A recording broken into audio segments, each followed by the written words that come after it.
Now in this class we're going to be looking at ways you could embed critical thinking during the coding class. Most times you have to be intentional with it. You find that coding on its own, it's a way of problem solving and a bit of critical thinking, but you could actually enhance that skill within the coding class. So we're using small basic. It follows the traditional mode of coding, which is modular coding, or what we call step by step, compared to the coding we have now like Scratch, that is block based coding. Now this is small basic, and this code is by one of my students. It's meant to add two numbers. Yes, the code is meant to add two numbers. So you have the first line here, the second line of code here, the third line, the fourth line. So you have 1, 2, 3, 4, 5, 6 lines of code. This line displays this information during the runtime. This type the first number. This line takes input from the first number. This line displays this information during the second. So it's like a calculator. It's part of my project on using mathematics to embed in coding. So whatever they learned in mathematics, I just enhance it during the coding class. So basically this code runs perfectly. Now if I'm going to teach critical thinking, definitely I would have taught, this is not a beginner's class anyway, but this is just a beginner's guide to critical thinking during coding. So you have this line, this line, this line, this line. So they already know what all the lines are doing. Now the tricky part there is I'll ask them to create this same code or type the same code, and I'll make some little adjustment just to make sure they know how to read the debug flag error.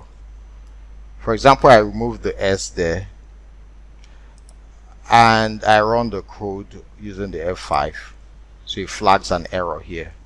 Sorry, error found, line 922, the variable number, adding number is used but the value is not assigned. Are you sure you have spelled it correctly? So this is line 9 of the code. So which is this? Like you saw, I removed the S here and it flags that error. Now I'm going to be teaching these kids critical thinking, removing things or adding things into the code and telling them how they could read and trace their errors makes a lot of sense during your coding class, because this is debugging your program. Now if they don't know how to debug, whenever it gives an error, they don't know how to read the lines and they don't know how to solve the problem in their source code. So this debugging skill is a very, very critical skill in teaching coding.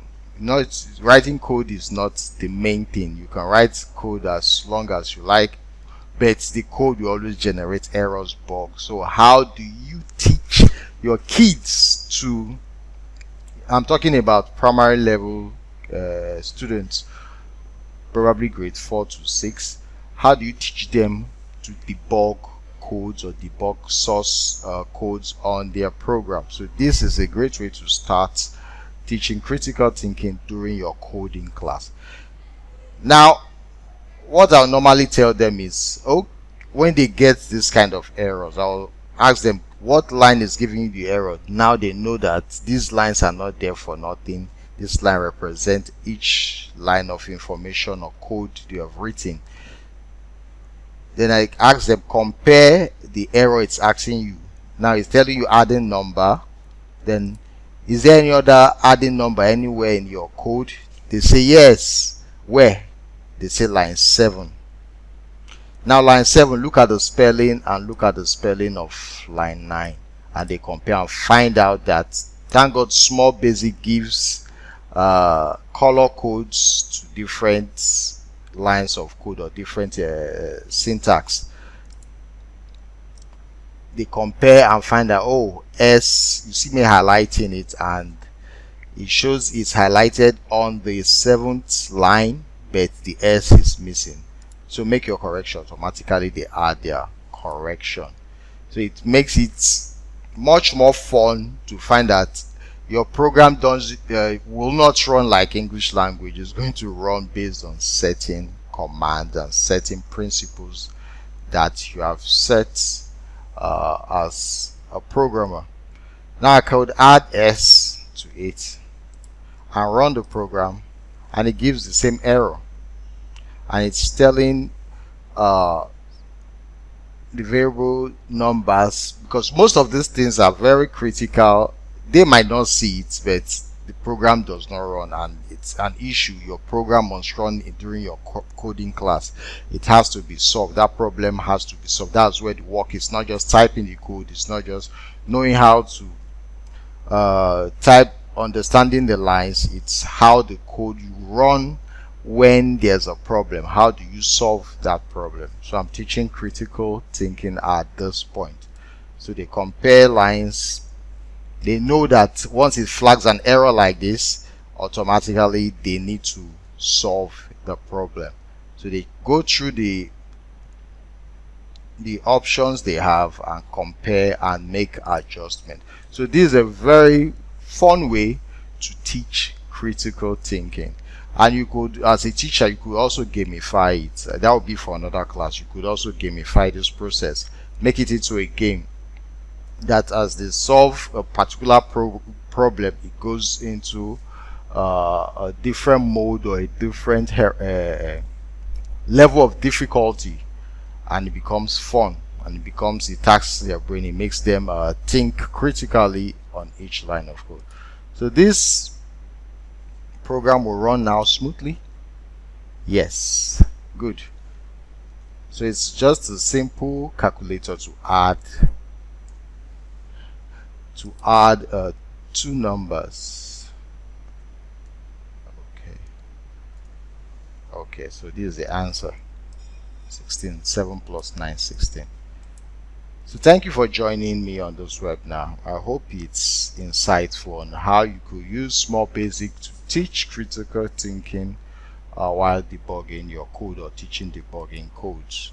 So you could add any error anywhere, and the children's your kids' mission is to find the errors and correct it. So you could add it on several aspects of the code, and while they run the code, they just type the code. While they run the code, they read the error flags and begin to, so you are like gamifying it too. They read the error flags and go and make the correction. They read the error flags and go and make the correction. Read the error flags until the code is clean. So thank you so much for joining me in this class. I remain your host, Ashieducator.